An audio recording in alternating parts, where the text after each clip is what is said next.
क्योंकि यही एक अवसर होता है जब हम उस नेता के प्रति सच्ची श्रद्धांजलि दे सकते हैं कि उस नेता ने अपने जीवन में कितने कष्ट झेले, कैसे समाज की सेवा की, कैसे देश और प्रदेश को आगे ले जाने के लिए उन्होंने अपने विजन से योजनाएं बनाई और किस प्रकार से देश में क्या तरक्की हुई, प्रदेश में क्या तरक्की हुई, ये सब चीजें देखने को मौका मिलेगा और सुनने का अवसर मिलता है।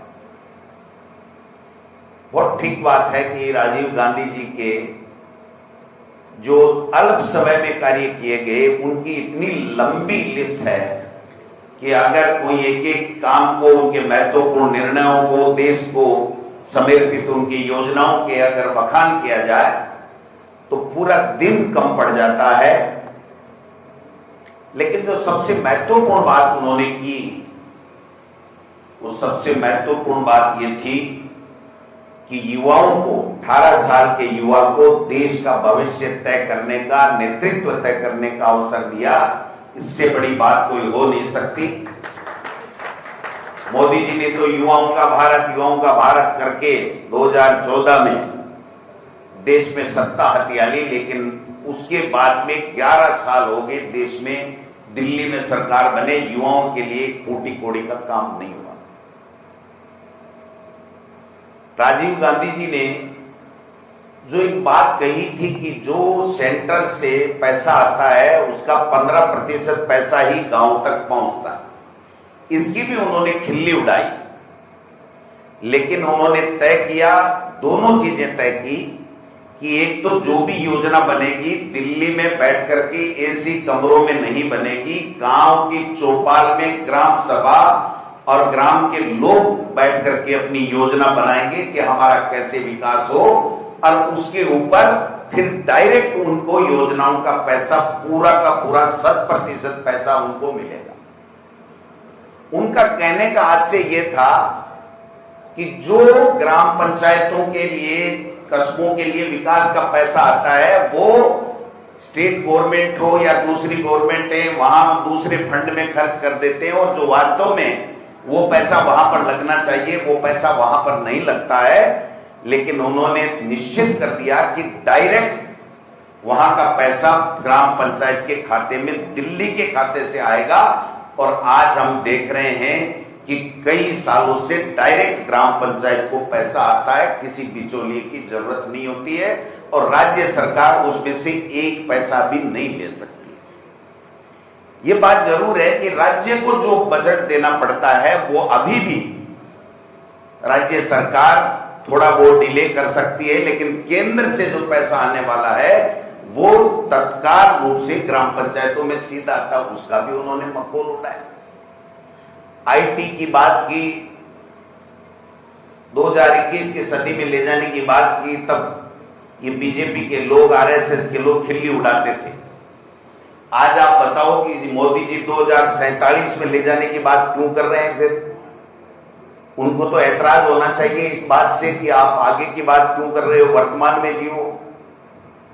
अगर वो आज राजीव गांधी जी उस वक्त 2021 की सदी की बात नहीं करते तो 2021 और अब जो स्वर्णिम भारत हम देख रहे हैं उसकी कल्पना भी नहीं की जा सकती थी। ये बात हम सबको समझनी पड़ेगी। सबसे बड़ी जो बात है, उन्होंने पंचायती राज में 73वां और 74वां संशोधन संविधान में कर करके जो महिला आरक्षण और ओबीसी को, जिस ओबीसी की जनगणना के लिए, पूरे देश की जातिगत जनगणना के लिए राहुल जी बात कर रहे हैं, वो राजीव गांधी जी के समय से निकली हुई बात है कि देश में ओबीसी के लोग कितने हैं, उनके लिए क्या योजनाएं बन रही हैं, नहीं बन रही हैं, एससी एसटी कितना है, उनके लिए योजनाएं बन रही है कि नहीं बन रही हैं, बजट लग रहा है कि नहीं लग रहा है, गरीब स्वर्णिम कास्ट के व्यक्ति कितने हैं, उनके लिए कोई योजनाएं जा रही है कि नहीं जा रही हैं। ये वहीं से सोच शुरुआत हुई थी। और आपने देखा होगा कि उसके बाद में 5 साल से पंचायती राज के चुनाव और नगर निकाय के चुनाव कराने अनिवार्य हो गए। उसमें महिलाओं का आरक्षण और ओबीसी का आरक्षण हुआ। आज सुप्रीम कोर्ट ने कई निर्णय, 2011 का निर्णय भी है, 22 का निर्णय भी है, वो निर्णय ये कह रहे हैं सुप्रीम कोर्ट कि आप अगर नगर निकाय पंचायती राज में अगर आप ओबीसी का आरक्षण देना चाहते हो तो आपके पास में वो जनसंख्या वो होना चाहिए, उसका सर्वे होना चाहिए कि इनकी जनसंख्या कितनी है जिससे उनको उसके अनुपात में आरक्षण मिल सके। ये सुप्रीम कोर्ट का फैसला है, कोई गोविंद डोटासरा का फैसला नहीं है। कुंडली मारे बैठे हैं, हमारे मुख्यमंत्री जी भी उस फाइल के ऊपर कुंडली मारे बैठे हैं और एक राग अल्पा रहे हैं कि 1 स्टेट 1 इलेक्शन। मैं पूछना चाहता हूं कि 1 स्टेट 1 इलेक्शन आपका कहां है, क्या पॉलिसी है, क्या कानून है, क्या चर्चा है, क्या आपने कोई कैबिनेट की बैठक में कोई फैसला लिया है, क्या विधानसभा में अंदर कोई बात की है, क्या कुछ नहीं है। ये कौन सा 1 स्टेट 1 इलेक्शन हुआ कि साहब जिनका कार्यकाल 5 साल हो गया और जिनका 1 साल बाद में कार्यकाल होना है, वो 5 साल वाले को हम 6 साल तक चुनाव, 1 साल तक चुनाव नहीं कराएंगे और जब उसका कार्यकाल समाप्त हो जाएगा तो हम चुनाव करा देंगे। ये तो कभी भी किसी भी समय किया जा सकता है। हमारे स्टेट में 5 राज्यों के चुनाव हैं, दिसंबर नवंबर में होते हैं और लोकसभा के चुनाव होते हैं अप्रैल और मई में। तो फिर इन 5 स्टेट को 6 महीने के लिए आप राष्ट्रपति शासन लगा करके साथ ले जा सकते हो। इसमें कानून पहले से मौजूद है, आप नया क्या कर रहे हो मुझे ये बता दीजिए। भ्रमित करने का काम कर रहे हैं।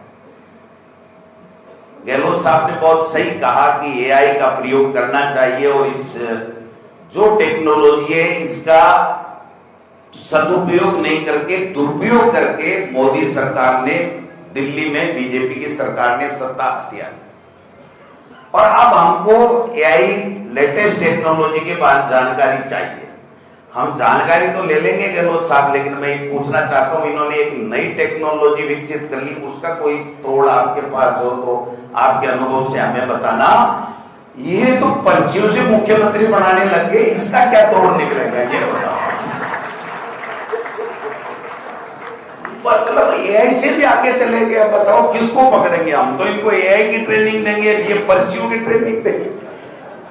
अब पर्ची निकल गई, भाई साहब मस्त है, मार रहे ठरके इधर से उधर।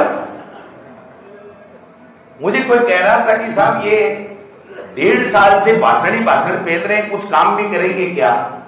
मैंने कहा एक बात बताओ आप, जब अपन बचपन में बच्चे थे या कोई किसी भी व्यक्ति के लॉटरी का सिस्टम चलता है और अगर किसी के पैसे की लॉटरी लग गई तो वो केवल लॉटरी खरीदेगा या काम करेगा? वो लॉटरी खरीदेगा कि मेरे तो इसी से तान बैठी है, तो वो कभी काम नहीं करेगा। इसलिए इस मुख्यमंत्री जी से काम की उम्मीद ही मत करो आप। ये मुख्यमंत्री तो देखेंगे कि ठीक है झगड़ रहे हैं, ऐसा ही भर्ती की परीक्षा है, उधर किरोड़ी जी कुछ ही कह रहे हैं, उधर एसओजी कुछ ही कह रही है, हाईकोर्ट डांटी फटका रहा है, मंत्रिमंडल की उप समिति कुछ ही कह रही है और भाई साहब मस्त होकर के हेलीकॉप्टर में घूम रहे हैं कि मजे लो, जो होगा सो राम रचिरा का। तो भाई साहब फिर आपको क्यों बनाया ये बताओ। मुझे कोई कह रहा था कि हमने कहा मुख्यमंत्री जी ऐसे काम नहीं चलेगा, आपके फीडबैक दिल्ली में ठीक नहीं जा रहा है। बोले यार मैं कौन सा मेरी क्वालिटी से बढ़ाऊं, मेरी तो पर्ची निकली है, जाए जब चले जाए, रहे तो रह जाएगा। मेरा कौन सा जनता को नाम देकर के उन्होंने कहा था कि भजनलाल जी मुख्यमंत्री बनेंगे और फिर मेरे को जनता ने वोट दिए हों। जनता को तो हमने यूं बरगला करके योजनाओं की, कांग्रेस सरकार की योजनाओं की बुराई करके, पेपर लीक की बात करके, ये करके, आरपीएससी की बात करके हमने तो हमारा नाका निकाल लिया। कि नाका नहीं निकाला, आप धोखा कर रहे हो, आप पाप कर रहे हो इन युवाओं के साथ में। अगर ये निर्णय जो ये कह रहे हैं कि एसआई भर्ती का पेपर लीक हो गया, इसका निर्णय सरकार कर देती तो कोई भी निर्णय होता दोबारा होकर के, अगर ये दोबारा होती या दूसरी नई भर्ती होती और उसके बाद में नए थानेदार नहीं आ जाते क्या? ये 1.5 साल तो खींच लिया और मैं कहना चाहता हूं 5 साल तक एक भी एसआई की भर्ती दोबारा नहीं निकालेंगे। ये इनका मॉडल है। हर पेपर के बारे में सवाल उठाना, अरे भाई, आपके पास एजेंसी है, आपके पास पुलिस है, आपने एसआईटी गठित कर दी, और उसके बाद में भी अगर आप निर्णय नहीं कर पा रहे हो तो जनता का दोष है क्या? ये बेरोजगारों का दोष थोड़ी है। ये तो आपकी नाकामी है, आपकी विफलता है कि आप कुछ भी नहीं कर पा रहे हो। मैंने कल परसों कहा था गहलोत साहब कि ये इको का इश्यू है। इनको नौजवानों से, बेरोजगारों से नौकरी देने के लिए उनकी कोई इच्छा शक्ति नहीं है, इनका कोई विजन ही नहीं है। इनको तो किरोड़ी जी तो कह रहे हैं कि अगर भर्ती निरस्त नहीं हुई तो मैं इनको चमत्कार दिखा दूंगा, जैसा आप कह रहे थे जादू दिखा दूंगा, तो जादू दिखाने की बातें कहते हैं। और अगर भर्ती निरस्त हो गई तो फिर आप बताओ, 2 में से 1 पर्ची तो परमानेंट खराब होगी। मैं लिख के दे रहा हूं, 2 पर्चियों में से 1 पर्ची चाहे तो किरोड़ी जी की हो जाए, चाहे बदन लाल जी की हो जाए। ये ऐसा ही भर्ती इनके गले के अंदर जीवित सर्प है, काला नाग है राठौड़ साहब। ये इनको लेकर के जाएगी, पूरा तख्ता ही पड़ जाए, कोई दूसरे, यही बीजेपी का दूसरा ही कोई कैबिनेट बन जाए। आप बताओ, मंत्रियों का देखो आज हाल देखो, वो जैसे किसी के जवान मौत हो जाए और उसमें हम जाकर के बहुत उदास और दुख प्रकट करते हैं, वैसे मंत्रिमंडलीय समिति में राजस्थान के भविष्य का निर्णय करने के लिए इतने उदास होकर बैठने की इनके कोई झूठ मार के बताया इनको। अरे भाई, हम दोबारा जरूरत पड़ेगी तो कर लेंगे, नहीं करेंगे वैसे जरूरत नहीं पड़ेगी। ये कौन सा जवाब हुआ? ये तो लॉ मिनिस्टर कह रहा है कि कोई जरूरत नहीं पड़ेगी दूसरी कमेटी की, और पड़ेगी तो बुला लेंगे। तो ये क्या बात हुई भाई? तो सवाल ये है कि ऐसे समय में जब इस तरीके से पर्चियों से सरकारें बनने लग गई तो हमारा दायित्व बन जाता है, हमारा फर्ज बन जाता है, हमारा धर्म बन जाता है कि हम लोग सब उस महान नेता को, उनके किए गए कार्यों को, उनके जो योजनाएं हैं उनको बात करके हम जनता के बीच में लेकर के जाए। हम लोगों ने प्रदेश कांग्रेस कमेटी में निर्णय किया है कि महीने में हर तरीके से 3-4 कम से कम दिन इस तरह की संगोष्ठियां करेंगे। 24 तारीख को संविधान के बारे में संगोष्ठी हमारे वकील समुदाय के द्वारा की जाएगी। उसके बाद में दूसरे जितने भी सीए प्रकोष्ठ होगा, डॉक्टर होंगे, बुद्धिजीवी होंगे, लेक्चरर होंगे, इस तरीके से हम सब लोगों के साथ में चर्चाएं करेंगे, टाइम टेबल बना करके, जिससे लोगों को पता चल सके कि ये कर क्या रहे हैं, ये हो क्या रहा है।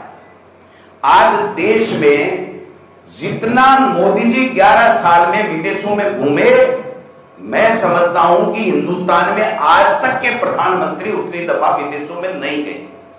और जब हमें जरूरत पड़ी पाकिस्तान के साथ में, जब ऑपरेशन सिंदूर, तो पाकिस्तान जैसे देश के साथ में चाइना बोल गया, एक दूसरा और देश बोल गया, तुर्की बोल गया, लेकिन हमारे साथ में एक भी देश नहीं बोला।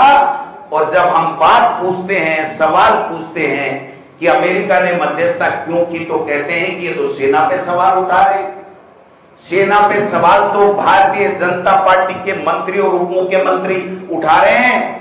कांग्रेस का कोई, राहुल गांधी हो चाहे खड़गे साहब हो चाहे कांग्रेस का कोई व्यक्ति सेना के पराक्रम पर कोई सवाल नहीं उठा रहा है। लेकिन तुम्हारी नाकामी के बारे में पूछ रहे हैं, तुम्हारी बुद्धजिली के बारे में पूछ रहे हैं, तुम्हारी विदेश नीति फेल होगी उसके बारे में पूछ रहे हैं, तुम्हारी आर्थिक नीति फेल होगी उसके बारे में हम पूछ रहे हैं। और आपसे सवाल पूछ रहे हैं कि ये जब नोटबंदी की थी तो आतंकवाद समाप्त, भ्रष्टाचार समाप्त जैसी बातें आपने बताई थी इससे होने वाली, तो वो आतंकवाद कैसे दोबारा पनप रहा है और उनमें से कितने आतंकवादी मिले, क्या हुआ, और ये ऑपरेशन सिंदूर का अब क्या होगा, ये बात पूछना कोई गुनाह है क्या?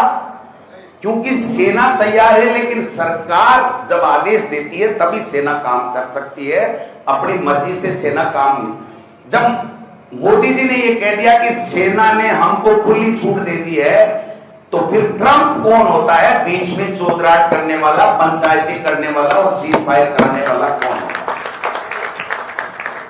बाबा साहब का अपमान तो आए दिन, संविधान का अपमान आए दिन, आज भी राजस्थान में संवैधानिक संकट पैदा कर रखा है। संविधान की कुर्सियों पे बैठने वाले, संवैधानिक कुर्सियों पर बैठने वाले।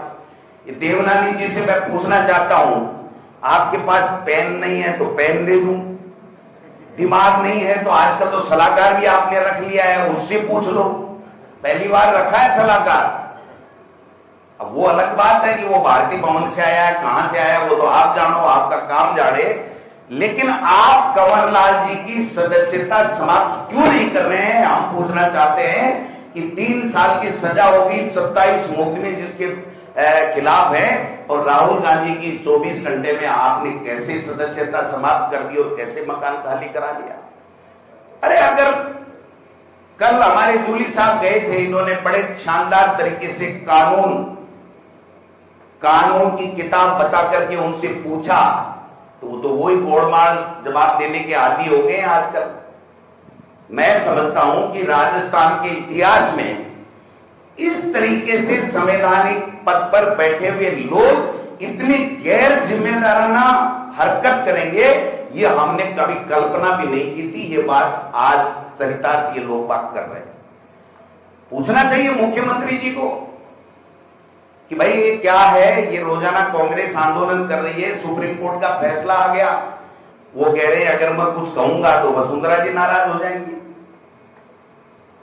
अगर मैं कुछ इधर उधर बोलूंगा तो कभी बिड़ला जी नाराज हो जाएंगे, कभी गजेंद्र सिंह जी नाराज हो जाएंगे। आपका बिगाड़ क्या लेंगे? आपकी तो पर्ची निकली है, कौन सा इन्होंने हाथ उठा करके आपको मुख्यमंत्री बनाया? आप बताओ, आपका क्या बिगाड़ लेंगे? आप तो खुले खेलो, जैसे मैं खेल रहा हूं ना वैसे खुले खेलो, देखा जाएगा जो होगा सो। समय आदमी को हमेशा नहीं मिलता है। गहलोत साहब ने ठीक कहा कि मंडल बन गए, ये बन गए। मैं एक ही निवेदन करना चाहता हूं, मेरे में ताकत नहीं है। आप सब लोगों ने मुझे आशीर्वाद और सहयोग दिया। कांग्रेस के प्रत्येक कार्यकर्ता और नेता ने मेरी बात को अध्यक्ष के रूप में मानते हुए तवज्जो दिया, इसलिए राजस्थान में, हिंदुस्तान में कांग्रेस का संगठन आगे चल रहा है। ये खड़गे साहब भी मोहर लगा के चले गए। मैं समझता हूं कि ये सारी चीजें देखने समझने की है। समय आ गया है, हमको रोजाना ये चर्चाएं करनी पड़ेगी, जिला स्तर पर संगोष्ठी करनी पड़ेगी, हमें ब्लॉक लेवल पे जाएंगे, मंडल लेवल पे जाएंगे, और ऐसा ऐसा ऐसा पूरे प्रदेश में हम लोग एक क्रांति लाने का काम करेंगे कि इनका आने वाले समय में पता नहीं चले कि एक काम है, इनको ढूंढे भी उम्मीदवार बीजेपी का नहीं मिले, ये स्थिति करने के लिए हमको तैयार रहना चाहिए। 4 महीने बाद में नगर निकाय के चुनाव हैं। मैं आग्रह करना चाहता हूं राजीव जी को पंचायती राज और नगर निकाय के चुनाव में कांग्रेस पार्टी को बहुमत दिलाना है। यही सच्ची श्रद्धांजलि राजीव गांधी जी के लिए हमारी होगी। प्रत्येक कांग्रेस कार्यकर्ता, छोड़ दो ये तेरा मेरा ये ग्रुप, ये फलाना ग्रुप, ढीकड़ा ग्रुप, ये कांग्रेस रहेगी तो तभी तो ग्रुप रहेंगे। हमारी कांग्रेस पार्टी तो लोकतंत्र में विश्वास करती है, सबको साथ लेकर के चलती है। इनकी तो पर्चियां निकलनी है, एक खत्म हो जाएगी तो दूसरी निकल जाएगी। हमारे यहां पर्चियां नहीं निकलती हैं, सबसे सलाह मशविरा की जाती है, फिर केंद्रीय नेतृत्व फैसला करता है।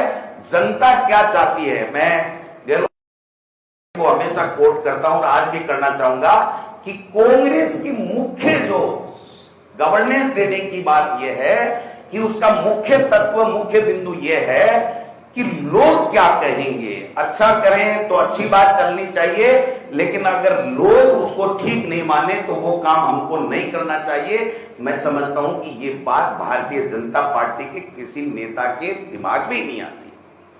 आज बिजली, पानी, त्राहिमाम मची हुई है साहब, कोई पूछने वाला नहीं है। गाड़ी में चढ़ गए, 4 तिरंगा ले लिया, सरकारी पैसे का दुरुपयोग किया, तिरंगा यात्रा निकाल रहे। कौन देख रहा है तुम्हारी तिरंगा यात्रा को? लोगों को पीने के लिए पानी नहीं मिल रहा है, लोगों को बिजली नहीं मिल रहा है। कल 4 घंटे सीकर के अंदर पूरा सीकर ब्लैकआउट हो गया। मैंने एमडी को फोन किया तो मैंने कहा इसकी भी पर्ची निकलेगी, कोई ठीक ठाक कर दोगे? बोले साहब ठीक कराता हूं। उसके बाद में थोड़ी देर बाद में ठीक हुआ। तो स्थिति बड़ी गंभीर है। एक भी मंत्री, गहलोत साहब, एक भी मंत्री इनका जिलों में नहीं जा रहा है, और जिलों में जाके क्या करेंगे? समीक्षा तो यहां मुख्यमंत्री जी कर लेते हैं, पूरी की पूरी समीक्षा कर लेते हैं अधिकारियों के साथ पास बैठ करके। मैंने एक दिन एक अधिकारी को पूछा, नाम नहीं बताऊंगा, कि मैंने कहा मुख्यमंत्री जी क्या समीक्षा करते हैं ये बताओ। कि हम बोलते हैं और बोलने के बाद में हम हमारी बात कहते हैं, फिर उनके पास एक पन्ना होता है जो परमानेंट पन्ना होता है, न रंग बदलता है, न स्याही बदलती, न अक्षर बदलता, सब काम करो, मौज से करो, मेरी तरह मौज करो। भाई साहब आपकी तरह मौज कैसे करें बताओ? न पानी मिल रहा है, न पानी बिजली मिल रही, न सड़क टूटी पड़ी है, न कोई योजना है, न कोई बात है।